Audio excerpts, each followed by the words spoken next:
Viewers, US military वालों ने ऐसे एडवांस रोबोट्स बना दिए थे जो वॉर में इंसानों के बदले लड़ सकते थे। वो रोबोट्स तो एडवांस होने के साथ साथ दुश्मन की फाइटिंग टेक्निक्स को भी अच्छे से समझ लेते थे। लेकिन क्या हो इन खतरनाक रोबोट्स को कोई हैक कर ले और ये रोबोट्स बेरहमी से अपने ही आदमियों को मारने लग जाएं। पर क्या मिलिट्री वाले उन रोबोट से बच भी पाते हैं, ये तो जल्द से जल्द देखना पड़ेगा। कहानी की शुरुआत में फ्यूचर की एक बहुत ही एडवांस सोसाइटी दिखाई जाती है और अब इंसान तो टेक्नोलॉजी के मामले में काफी आगे बढ़ चुका था। यहाँ पर कैथरीन नाम की एक एआई साइबॉर्ग दिखाई जाती है जो कि उस पूरे सोसाइटी की टेक्नोलॉजी से रिलेटेड काम किया करती थी। तभी उसके दिमाग में एक डायरेक्ट मैसेज आता है जो रिलेटेड था एसएआर रोबोट से। दरअसल ये स्टडी एनालाइज रीप्रोग्राम रोबोट्स थे जिन्हें युद्ध में लड़ने के लिए बनाया गया था। लेकिन कैथरीन को जो मैसेज मिला था उसमें लिखा था कि इन रोबोट्स के प्रोग्राम में कुछ गड़बड़ी हो गई है। कैथरीन तुरंत पूरे डेटा को एनालाइज करके ये सारी बातें अपने बॉस को बता देती है। कैथरीन ने ये भी बताया कि आज के डेट में लगभग 1 लाख एसएआर रोबोट्स का सिस्टम रीप्रोग्राम किया गया था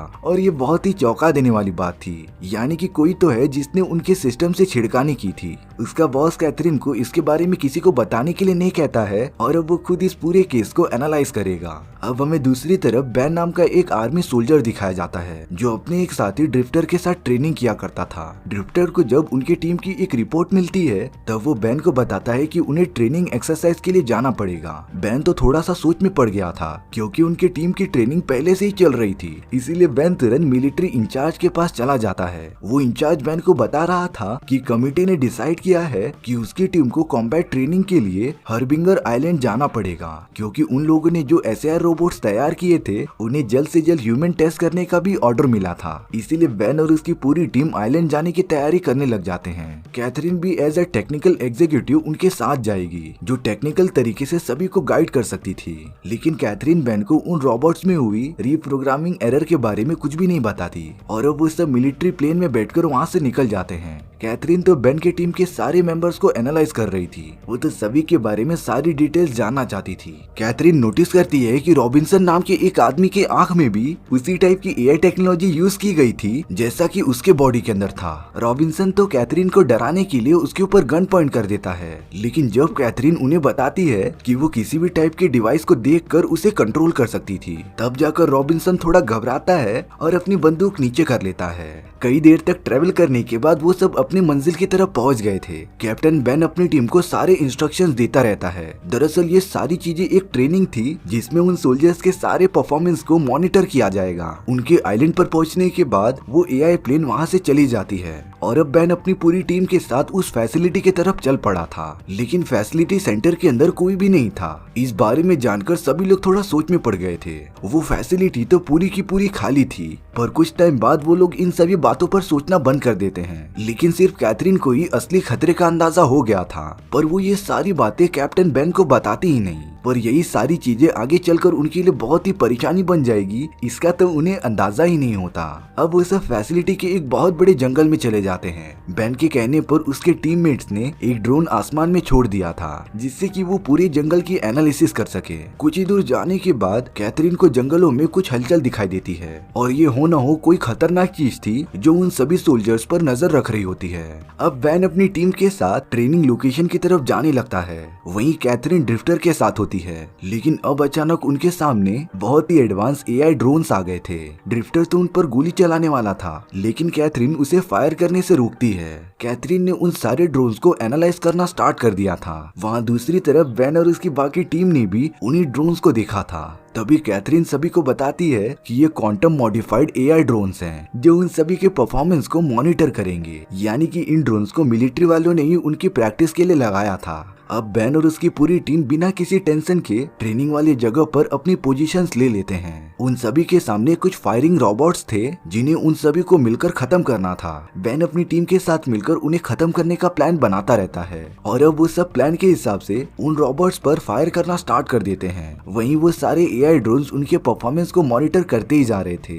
कैथरीन को एक ड्रोन में कुछ गड़बड़ दिखाई देती है, इसीलिए वो उसके पीछे पीछे जंगल में चली गई थी। तभी कैथरीन देखती है वहाँ पर एक एडवांस यूनिट SAR का एक रोबोट था। कैथरीन ने तो उस रोबोट को स्कैन करना स्टार्ट कर दिया था। कैथरीन तो ये देखकर एकदम शॉक हो जाती है कि उस रोबोट के सर के ऊपर बहुत सारा खून लगा था और अब तो कैथरीन पता नहीं क्यों उस SAR रोबोट को एनालाइज कर ही नहीं पा रही थी। कैथरीन सिर्फ उस एडवांस रोबोट में से कुछ वीडियो फुटेज डाउनलोड कर पाई थी जिसमें कि वो मशीन लगातार इंसानों को मार रही थी। कैथरीन तो अपनी आंखें बंद करके इन सारी वीडियो फुटेज को एनालाइज करती रहती है, लेकिन जब वो अपनी आंखें खोलती है तब वो SAR रोबोट वहाँ से जा चुका था। कैथरीन को कैप्टन बेन का मैसेज आता है कि उनकी आज की ट्रेनिंग खत्म हो चुकी है और अब वो अपने कैंप में वापस जा रहे हैं। कैथरीन इन सारी बातों पर ज्यादा ना सोचते हुए बाकी सोल्जर्स के साथ कैंप में चली गई थी, पर कैथरीन बाकी सोल्जर्स से दूर बैठकर उस रोबोट से ली गई फुटेज को एनालाइज कर रही थी। तभी ड्रिफ्टर कैथरीन के पास आकर उससे पूछता है कि वो ट्रेनिंग के टाइम पर कहाँ गायब हो गई थी, लेकिन कैथरीन ड्रिफ्टर को कुछ भी बताती नहीं और उसकी ये बात टाल देती है। कैथरीन अपने बारे में कुछ बता रही थी कि वो पहले ऐसी नहीं हुआ करती थी। लगभग 11 साल की उम्र में एक बहुत ही खतरनाक एक्सीडेंट की वजह से उसकी पूरी बॉडी पैरालाइज हो गई थी और तब मिलिट्री वालों ने उसके बॉडी पर एक्सपेरिमेंट करके उसे टेक्निकली AI रोबोट बना दिया और तब से कैथरीन US मिलिट्री के लिए ही काम कर रही है। जब ड्रिफ्टर बेन के पास आता है तब वो ड्रिफ्टर से पूछ रहा था कि क्या कैथरीन ने उसे इस ट्रेनिंग के बारे में कुछ बताया। ड्रिफ्टर बोलता है कि कैथरीन को इस बारे में जानने के लिए मिलिट्री वालों से कोई भी एक्सेस नहीं मिल रहा है। दरअसल बेन को इस पूरे ट्रेनिंग सिस्टम में ही कुछ गड़बड़ लग रही थी और बेन को इस बात का जरा सा तो अंदाजा हो ही गया था कि कैथरीन उसे कुछ न कुछ तो छुपा ही रही है। कैथरीन वहाँ बैठकर अभी भी जंगलों में बहुत सारे ड्रोन्स को देख रही थी जो पता नहीं क्यों उन्हें सोते टाइम भी मॉनिटर कर रहे थे। कैथरीन इस बारे में ज्यादा नहीं सोचती और वो सब तो आराम से सोने चले जाते हैं। सभी लोगों के सोने के बाद लॉप्टस नाम का एक सोल्जर पहरा दे रहा था। तभी अचानक से लॉप्टस के सामने वही मॉनिटर ड्रोन्स आ जाते हैं जो लॉप्टस को पता नहीं क्यों स्कैन करके वहाँ से चले गए थे और अब पता नहीं कैसे अगले ही मोमेंट में SAR रोबोट आ जाते हैं। लॉप्टस तो उनके ऊपर फायर भी करता है, लेकिन उन रोबोट्स पर इन गोलियों का कुछ भी असर ही नहीं हो रहा था और अब उस SAR रोबोट ने लॉप्टस को पकड़कर उसे मार दिया था। इन सारी चीजों की आवाज सुनकर बेन और उसके सभी साथी उड़ जाते हैं और जंगल में लॉप्टस के पीछे जाने लगते हैं। कुछ ही दूर जाने पर उन्हें लॉप्टस की डेड बॉडी मिलती है, यानी कि उस SAR रोबोट के अंदर हुई प्रोग्रामिंग की गड़बड़ की वजह से वो वहाँ पर मौजूद सभी इंसानों को मारते जा रहा था। बेन और बाकी सब अपने एक साथी को इस तरह मरा हुआ देखकर बहुत दुखी हो जाते हैं, पर तभी कैथरीन उन सभी को बताती है कि बहुत सारे ड्रोन उन्हें लगातार मॉनिटर कर रहे हैं और वो सब घूम फिर के उसी जगह पर आ गए थे जहाँ पर वो ट्रेनिंग किया करते थे। तभी अचानक से थोड़ी दूर पर ही वो SAR रोबोट्स आकर उन सभी पर लगातार हमला करना स्टार्ट कर देते हैं। जैसे लग रहा था कि अब वो सारे रोबोट्स उनके ऊपर टारगेटिंग प्रैक्टिस कर रहे हैं। बेन के कई टीममेट्स उन रोबोट की लेजर बीम की वजह से मारे जा रहे थे। वो रोबोट सबसे पहले पूरी टीम को अलग अलग कर रहे थे ताकि उन सभी को मारने में आसानी हो। तभी बेन और उसके बाकी बचे हुए साथियों ने वहाँ पर स्मोक ग्रेनेड फेंक दिया था जिससे कि वो सब बचकर निकल सके और वो रोबोट्स उन पर हमला भी न कर पाए। बेन जब खुद उन रोबोट्स को देखने जाता है तब वो सारे SAR रोबोट पीछे हट गए थे। उनके वहाँ से जाने के बाद बेन अपने टीममेट्स को बताता है कि पता नहीं कैसे वो सारे रोबोट्स पहले से बहुत ज्यादा एडवांस हो चुके थे, क्योंकि जब बेन ने उनके ऊपर फायर किया तब उन पर गोलियों का कुछ भी असर ही नहीं हो रहा था। अब बेन को इन सारी चीजों की वजह कैथरीन लग रही थी। वो तो कैथरीन से सारी बातें बताने के लिए कहता है। कैथरीन सिर्फ इतना बोलती है कि उन रोबोट्स में कुछ प्रोग्रामिंग एरर्स आ गए हैं और आउट ऑफ कंट्रोल होने की वजह से वो सामने आने वाले सभी चीजों को खत्म करते जा रहे थे। पर बेन को अभी भी कैथरीन पर भरोसा नहीं हुआ था, लेकिन ड्रिफ्टर बेन को कन्विंस करता है कि इन सारी चीजों में कैथरीन की कोई भी गलती नहीं बल्कि उन रोबोट्स को जिसने प्रोग्राम किया है उनकी गलती है। बेन अब इस बात को और न बढ़ाते हुए अपनी बची हुई टीम के साथ आगे बढ़ने लगता है। उन रोबोट्स ने तो जंगल के सारी जानवरों को मार दिया था। इससे हमें अंदाजा तो लग जाता है कि वो रोबोट सिर्फ इंसानों को ही नहीं मार रहे थे, उनके सामने जो भी जिंदा चीज आ रही थी वो उन्हें भी खत्म कर दे रहे थे। तभी कैथरीन को फिर से डिटेक्ट होता है कि वो ड्रोन्स उन्हें वापस मॉनिटर कर रहे हैं, यानी कि वो सारे एडवांस ड्रोन्स भी उन रोबोट्स के कंट्रोल में थे और अब उन SAR रोबोट्स ने उन सभी को चारों ओर से घेर लिया था, जो बिना टाइम वेस्ट किए उन पर हमला करने में लग जाते हैं। इन सारी चीजों में भागते भागते कैथरीन नीचे गिर जाती है। उसके सर में चोट लगने की वजह से वो तो बेहोशी हो गई थी और तब बेन कैथरीन को बचाकर एक सेफ प्लेस पर लेकर आ जाता है। बहुत ज्यादा टाइम होने के बाद वो लोग डिसाइड करते हैं कि वो इसी जगह पर एक रात गुजारेंगे, लेकिन ये बहुत ही खतरनाक सिचुएशन हो सकता था क्योंकि अगर वो रोबोट्स वहाँ पर आ गए तब बेन और कैथरीन को कैसे भी बचाया नहीं जा सकता था और होता भी ऐसा ही है। वो एडवांस रोबोट कैथरीन का लोकेशन ट्रैक करते हुए उस जगह पर पहुंच गए थे। बेन कैथरीन को लेकर एक कोने में छुपा हुआ होता है और अगर उन दोनों ने जरा से भी हरकत की तो वो रोबोट्स उन्हें पकड़ लेंगे। पर तभी कुछ सेकंड्स के लिए कैथरीन उस रोबोट से अपने दिमाग को कनेक्ट कर लेती है और उसे कमांड देती है कि वो यहाँ से चले जाए। ताज्जुब की बात ये थी कि वो रोबोट कैथरीन का कमांड फॉलो कर रहा था। रोबोट के जाने के बाद बेन और कैथरीन आराम से सो जाते हैं। सुबह होने के बाद वो दोनों कैसे भी करके अपने बाकी टीममेट से मिलते हैं और अब वो अपनी मिलिट्री फैसिलिटी की तरफ जाने लगते हैं क्योंकि वही एक रास्ता था इस जगह से बाहर निकलने का। कैथरीन और बेन दरवाजा खोलने के लिए सबसे आगे चल रहे थे और बाकी सोल्जर्स पीछे ही रुककर उन्हें कवर फायर देने के लिए रेडी थे। वो दोनों तो बिना किसी प्रॉब्लम के दरवाजे तक पहुंच जाते हैं। बेन दरवाजे का लॉक क्रैक करने की कोशिश कर रहा था पर तभी उस जगह पर वो सारे मॉनिटर ड्रोन्स आ जाते हैं, यानी कि उन रोबोट्स को ये पता चल गया था कि उनकी लोकेशन क्या है। अगले ही मोमेंट में वहाँ पर बहुत सारे स्मोक ग्रेनेड्स गिरने लग जाते हैं और ये ग्रेनेड्स और कोई नहीं बल्कि वो सारे रोबोट्स ही फेंक रहे थे। मतलब कि उन रोबोट्स ने सोल्जर्स की फाइटिंग टेक्निक को कॉपी कर लिया था और वो भी ठीक वैसा ही कर रहे थे जैसा कि बेन और उसकी टीम ने किया था। उन रोबोट्स ने तो अपना टारगेट एक साथ लॉक करके सभी पर लेजर फायरिंग करना स्टार्ट भी कर दिया था। वो सोल्जर्स जो कवर फायर दे रहे थे वो भी फैसिलिटी की तरफ भागने लग जाते हैं। वहाँ से भागते टाइम ड्रिफ्टर को एक गोली लग जाती है जिससे कि वो बहुत ही ज्यादा कमजोर होकर वहीं पर गिर जाता है और अब उन सारे डेडली रोबोट्स ने ड्रिफ्टर को मारने के लिए उसे घेर लिया था। कैथरीन एक बार फिर से उन सारे रोबोट्स को कंट्रोल करने की कोशिश करती है लेकिन इस बार उसे एक्सेस नहीं मिलता क्योंकि उन रोबोट्स का सिस्टम अपने आप ही अपडेट हो गया था। बेन को पता चल गया था कि अब वो ड्रिफ्टर को नहीं बचा सकते, इसीलिए वो खुद ही ड्रिफ्टर को गोली मार देता है जिससे ड्रिफ्टर को ज्यादा तड़पना न पड़े। कैथरीन ये देखकर बहुत ही ज्यादा गुस्सा हो गई थी पर बेन कैसे भी करके कैथरीन और बाकी सभी के साथ फैसिलिटी के अंदर चला जाता है। कैथरीन तो बहुत ही ज्यादा गिल्टी फील कर रही थी क्योंकि वो ड्रिफ्टर को बचा सकती थी पर अफसोस ड्रिफ्टर अब नहीं रहा। इस बार बेन के पूछने पर कैथरीन उन रोबोट्स के बारे में सब कुछ बताती है कि उन रोबोट्स को सेना में सोल्जर्स को रिप्लेस करने के लिए बनाया गया था।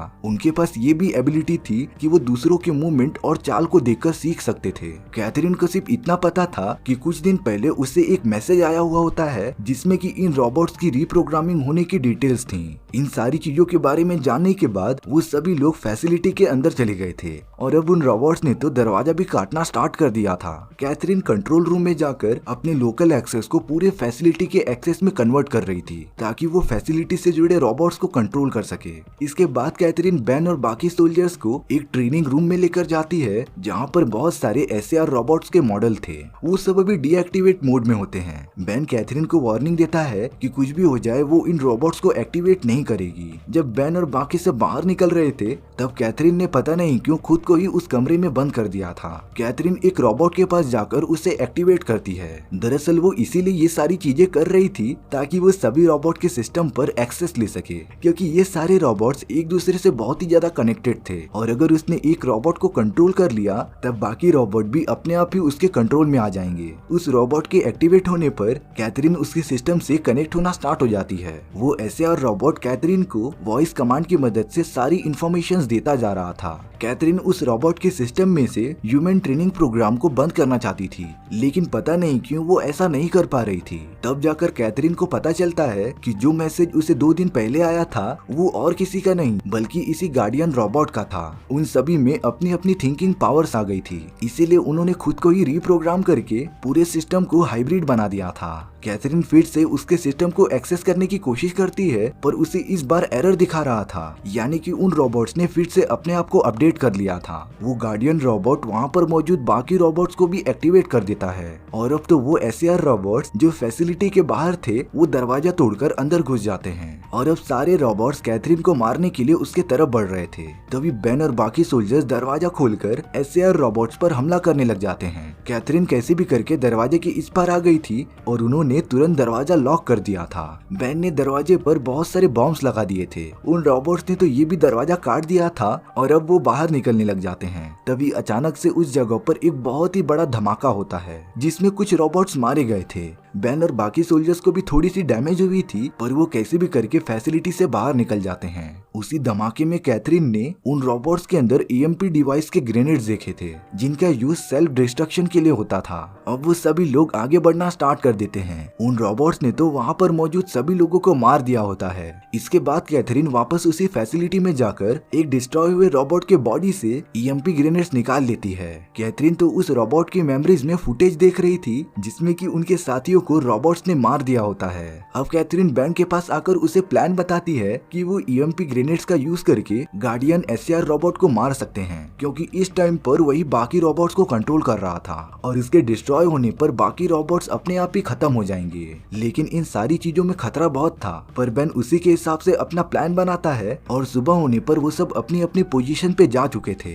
जब वो सारे रोबोट्स उनकी लोकेशन ट्रैक करके फैसिलिटी के बाहर आने लगते हैं, तब बाकी सोल्जर्स अपनी अपनी गन के साथ उन रोबोट्स पर लगातार फायर करने लग जाते हैं। कैथरीन और बेन ने जगह जगह पर EMP बॉम्ब्स लगा दिए थे, जिसे सही मौका देखकर ब्लास्ट करने से वो बहुत सारे रोबोट्स को खत्म कर सकते थे। और अब रोबोट्स और सोल्जर के बीच एक घमासान फाइट चालू हो गई थी, पर अब वो सारे रोबोट्स तो सोल्जर्स पर भारी पड़ते जा रहे थे। बेन खुद को बचाने के लिए एक कार के पास आ गया था, लेकिन उसके हाथ से बॉम्ब का रिमोट गिर जाता है। कैथरीन वहाँ पर आकर बेन को रिमोट लेने में मदद करती है और अब उन दोनों के सामने सारे रोबोट्स खड़े थे। बेन कैथरीन को यहाँ से जाने के लिए कहता है, क्योंकि अगर उन्होंने EMP ग्रेनेड्स ब्लास्ट कर दिए तो वो भी नहीं बचेगी। लेकिन कैथरीन बेन की बात ही नहीं मानती और अब अगले ही मोमेंट में उन रोबोट्स ने कैथरीन को गोली मार दी थी, पर कैथरीन मरती नहीं और अब उन दोनों ने वो बॉम्ब एक्टिवेट कर दिया था, जिससे कि सभी रोबोट्स को एक इलेक्ट्रिसिटी का झटका लगता है और उनका सिस्टम डिस्ट्रॉय होकर वो सब नीचे गिर गए थे। लेकिन खेल अभी तक खत्म नहीं हुआ था। उन सभी के कमांडर रोबोट का सिस्टम अभी भी एक्टिव था, जो खड़े होकर बेन और कैथरीन पर हमला करने चला जाता है। वो दोनों कैसे भी अपनी जान बचाते हुए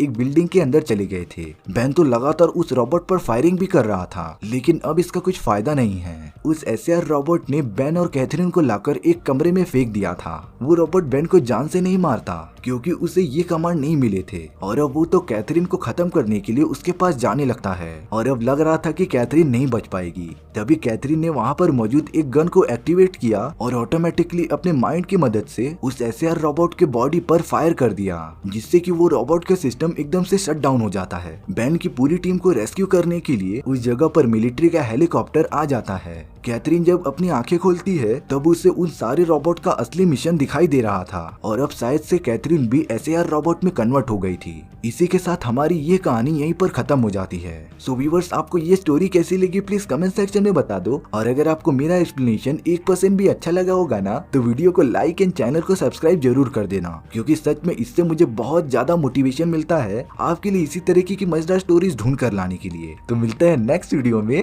सी या।